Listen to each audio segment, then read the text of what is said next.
Go. It's gone. Go. It's going. This is the theme song. This is what you get. This is the theme song of when wife gives you lemons. This is what you get. Don't throw a fit. I know it sounds like shit. Welcome to When Wife Gives You Lemons. I think we should So this is my co-host and Why? What's different? beardless fucking husband. What are you talking about? John. Is something wrong with my beard? John's a piece of person. Is it gone? What's the matter with my beard? There is no beard. It's not a beard. You don't have a beard. John shaved his John calls me and goes, "Don't freak out." I'm like, what the fuck does that mean? It grows back. It's not. It already started. Yeah. Well, it's your kid's fault. Well, here's the thing. John looks just like his dad right now. To the point, like, where you're like, we have to have sex doggy style. Because at first I was thinking, I was like, oh my God, what if I can't come because you look like your dad? But then I realized that's not the worst one. What if I come really fast? Then it'd be trouble. Then I can never look at your dad again. That's true. I can't come. I left my dick sweeper. Yes. Yeah. You look like a retired firefighter. Well, I'm so mad at you. I love you. Listen, it'll grow back. Do you have any nopes? Yeah. Do it. Let's go. Yeah. Come on. So come on, beardless. We got this thing in the mail the other day, and it was handwritten. Oh. You know, to Jonathan and Joy Barnett. Oh. I was like, what is this? In a regular, like, red envelope. And I open it up. And it's some fucking realtor dude, right? But, so the envelope, when I'm reading it, I thought, like, it was a kid that wrote it. So I'm like, did this fucking butt nugget fucking take his kid and make his kid write this out? Like, here, write this address out. It'll get people to open it. That's fucked up. Right? But probably. Yeah, right? And I'm like, you son of a bitch, you got me, but I'm never going to use you. And he was a, what is he? He is a real estate negotiator. Ew. But look at this. Look. So you can just look at it, but look, it looks like a 12-year-old wrote that shit. Actually, it looks kind of like my handwriting. No, you have way better handwriting than that. So I thought that was funny that I was like, dude, did this guy freaking... And I actually wrote, like, did this butt nugget? Butt nugget, that's a good one. It is. I liked it a lot. And then I had another one. Because I have a couple. Yeah, I had another one, too. Did I write it down? I forgot about that one. Oh my God. So when I went to pick up Caleb... I forgot about that one. Uh-huh. Do you want to go before? So I went to pick up Caleb, and this train got a little delayed, so I was kind of rolling around Oxnard, where I used to work in the area.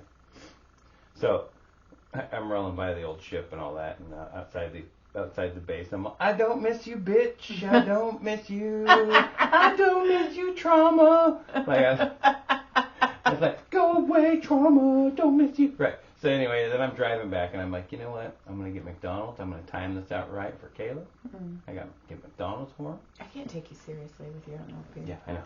So I go into the drive-thru, and I look over, and there's a dude laying in a parking spot. There's cardboard down and shit, and I go, is that guy dead or is he parked? And that was my thought process. And then I saw him move, and I go, fuck, he's just parked there. He's just parked. He was in between the lines. It wasn't like he was like parked. And I laughed. I was by myself, and I go, that shit's funny. That's funny. And and I had something else, but I can't remember now. Okay, first of all, I have to tell you what happened on Monday. Comedy Store. Oh yeah, you went. Josh Adam Myers is back. He was on tour with Jelly Roll, so we haven't done a jam in 4 months. But I'll get back to that. But on Monday night, we were doing the Shimmy Ya, and Pete Holmes was there. And Pete Holmes was like, I don't have anything to give away. Well, it just so happened that Cheeto Santino had Joe Gatto with him from Impractical Jokers. Okay. And Pete Holmes gave Joe away But Joe had to sit whoever did the next set, I think it was Trevor Wallace, but he had to sit next to the person, but Joe wasn't allowed to talk. So he just, it was so fucking away funny. Joe to sit in the audience. That is actually really funny. And when it was that crush. And he's all, and then we were making up shit. So he was like, the lawyer said that we're not allowed, he's not allowed to talk. He can't say anything. And then Joe was pretending his earpiece, so he'd be all he was. It was fucking epically funny. That's so funny. But then Santino was talking about how there's not a lot of redhead representation for males, good looking. Right. And then Pete goes, well, I don't consider you a redhead. And then out of nowhere he goes, isn't that nice of me? And it fucking made me laugh so hard. I bet you snorted almost. And then Pete's like, I would have got away with saying that if you wouldn't have fucking made a big deal of it. It's really nice of me. It was fucking hilarious. Okay, we'll go back to the Comedy Store, but fucking Derek, this man and I. Is this Hong Kong? This is Hong Kong special. This is Hong grapefruit. This is grapefruit blowjob, Derek. This man, and so I was telling him that how I'm trying with Aubrey, how Aubrey's our oldest son's new girlfriend, and I'm trying, and I was and I was talking to, and I invited her to come and do a sugar scrub, and then Derek, pretending to be her, was like, oh, I'll do it. But in my head, Derek just said he would have it. And I was like, oh my God, really? And he's all, what the fuck, Joy? And he's like, we were doing a story. We were doing a skit. And he goes, I've never seen somebody take a left-hand turn as fast as you did. You got that excited about it. Because he's all, no, I'm not going to do it. I was pretending to be her. But it was so funny because he's like, man, you are lonely. Because I was like, really? You will? And he's like, no. You're lonely. But we laughed. You work all the time. We laughed so fucking hard. I was like, and he's like, man, you were just driving straight and just, and it was, and then I was walking and I'm walking, doing my walk like I walk every morning, and this fucking blue parakeet lands in front of me. And I was like, hi, baby. So I almost caught it, and then it flew away, and then a fucking yellow parakeet flew in front of me. They were probably so buddies. These parakeets are getting loose and fucking. It's like parakeet country out here. Yes. I know of at least 4 of them. Oh. I know there's at least 4. So also, when John shaved his beard, we were all in the living room, and we were all kind of going back and forth, and I was like, you look like a retired firefighter. And then Brody goes, you look like a guy who would tell you that you look like a guy who would email you to tell you that your tail light's out. And you had that happen to you, huh? I did. It was funny. That's fantastic. And then I was working all day yesterday, so I went through Jack in the Box to get a coffee and a sandwich. And there's this, and I was parked, I was pretty far away. This dude kept leaning all the way, his arm was in my car. He was leaning out the drive-through window. And I was all, what the fuck is happening? He was coming, he was in the car. He's hey, did you want some ketchup with that? But he kept doing it. And then I was like, what the fuck? And then I start giggling because it's so hilarious. And then I look, and his fucking ring fingernail is crusty as fuck, and it has a fungus, and I was all, he's all, I made your burrito. It wasn't a burrito, it was a burger. I made your burrito burger. Your burgerito. Your burgerito. And then, so Sunday was the first goddamn comedy jam in 4 months, so it was just fucking hectic as fuck. But George Perez was there, and George Perez, him and I met. If you don't know, he's a comedian. He's a comedian. He looks like a gangster, but he's a big-ass teddy bear. And he was really nice to me, from the beginning. He's always been nice. He's always I don't think I've ever heard anything bad. He's a genuinely nice guy. No, everybody likes George. So he comes in and he spots me, and I could tell he was like, oh, safe.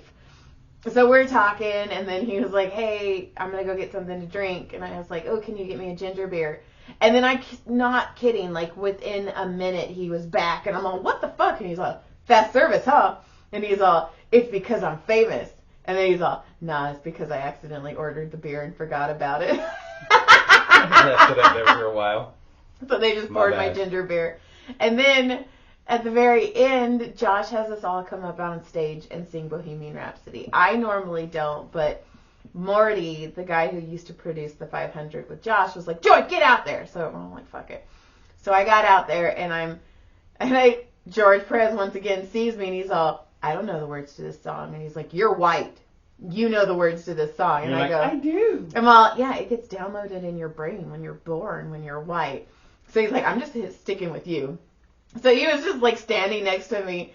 And then I'm singing, and I'm actually starting to have fun. And then Maz Tabrani comes up, and he brings this microphone with this microphone stand. And me and Maz are just singing into it. And then about midway through, I'm all, I don't think this microphone's on. And then he starts tapping it, and he's all, it's not. So then all three of us are in this like little laughing. Funny, like we were cracking You're up. on the little corner laughing. And then friggin' Josh Wolf came out and fucking... God, that guy's so funny. He's so funny. He's so ripped. He's so funny. Oh my God. But he had on this like fake fur jacket. Oh my, that night was insane. Was that the jam night? That was the jam. And then the shimmy-o was with Pete Holmes and Andrew Santino, and it was crazy too. Some guy rigged a Teddy Ruxpin. Like if he did this, like he had the thing that went like this, and hit the Ruxpin mouse would move, and then he had a microphone and the Teddy, so he'd be all, fuck you! And then, I'm not going to say who, but somebody was like, make it say the N-word! And we're all, no! No! So it was in the back. Yeah. Okay. Oh yeah. It was all, fuck you! And then one of the servers came in, and he's all, look at those tits! Like, he was a dirty bear. I won't say it, but it was fucking funny. And then, you'll have to tell me later. The best part though was, so Quincy, I haven't seen Quincy in a while, and I told you this already, but he rounded the corner when I was rounding the corner, and he's like, Joy! And I was like, Quincy! And I gave him a hug. And then he starts walking away, and he turns around, and he's all, you and John still happily married? And I go, yeah. And he goes, I'll be the first one to know when you're not. And I was all, yes. You're all, I'm leaving him tonight. Beardless John. I don't even know who John is anymore. I'm divorced. He's gone. He's blonde. He's dead. He's blonde. He's dead. He's bland, John. He's blonde. Oh, I'm gray. Look, there's some gray coming in. It's there. There's some peach fuzz. I can't believe. I also get this idea the same day. So John and I are like two separate universes at this moment. I get this idea where I want to get all the couples, all the families to take silly pictures, and I want to print them. Well, I got my silly picture right. Yeah. I'm going to stand in front of you so my hair is like, it looks... Yeah. So I tell somebody that until your beard grows back, you need to be like Wilson from Tool Time. Or you just show this much. They should have done the podcast where you just have me, hey neighbor. I can't breathe. Oh. Sorry. That's a good one. Sorry. Sorry. It's a Canadian. Sorry, it means more. What else we got? I think that's about it. Well, it is Thanksgiving week, so we knew it was going to be a short one for us. Says everybody's moving and bobbing and weaving. Bob and weave, and be very safe. Yeah. So while it's short, like my beard, and not my wiener. Yes, but you guys, it's going to start getting crazy. Because we're going to be going to the Comedy Store Christmas party. We're going to be going to Med Spa's Christmas party. So there will be lots of stories to be telling you soon. Yeah, we'll have a lot to talk about soon. But seriously, the next goddamn Comedy Jam is like the 17th, 18th, whatever that Sunday is. I highly suggest you go because it's so much fun. Yep. And don't forget, we're going to be live in June, bitches. We're going to be live in June. Bye, bye, bye. That was a really bad one. Yeah, it was. Okay, goodbye. Good day. Lick, Thanks for listening. lick John's clit, because now John has a clit now because he has no beard. I still got a mustache. Look at that thing. Hey, your tail lights out. It's gonna be. Oh, Oh, did you see what I did there? No. Dog